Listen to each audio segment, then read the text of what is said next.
to those here, I will give Bob Cusack a little kudos. And not because he's the editor-in-chief of the thing that says The Hill there behind me, but you called this 2 weeks ago. You said, keep an eye on him. He's rising. Yeah, we started to see his movement in the polls, and I thought that was a very good interview. I thought it was very interesting that he said Reagan, not Trump. Yeah. You know, he's very media savvy. He knows how to make news, and he has good policy ideas. You may not agree with him, but they're fleshed out, and he's an outsider.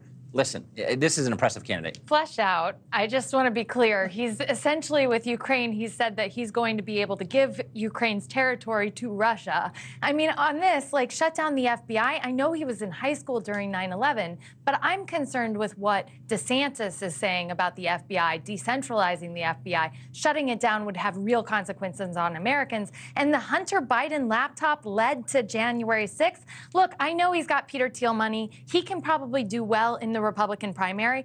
I am not so sure what he said, which is he thinks that he could run, you know, a national unity ticket.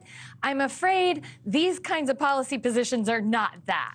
But what is American politics anymore? It's about the person. And who is this person? He's relatively unknown. He came on the national scene because of his books. And that's where he started sort of getting this sense of, okay, this guy is fresh, new ideas, like a good student. And I don't want to sort of promulgate the model minority myth here, because I am also of Indian descent, a proud American at that. But I must say, you know, he and Nikki Haley were first and second out of the gate. And there's that advantage for coming out early. It's a strategic advantage. That lead that we see with his fundraising is partially due to that, but also his rise in the polls is due to his embrace of Trump. And I find that highly problematic, because please act like you're running against Trump in a primary for Pete's sake right now. Who is acting like that? So it was interesting, right? Because, Mark, we saw Ted Cruz in 2016 basically embrace Donald Trump, and then it was they went their separate ways. Is he embracing Donald Trump? But it was interesting because he basically just said Reagan, not Trump.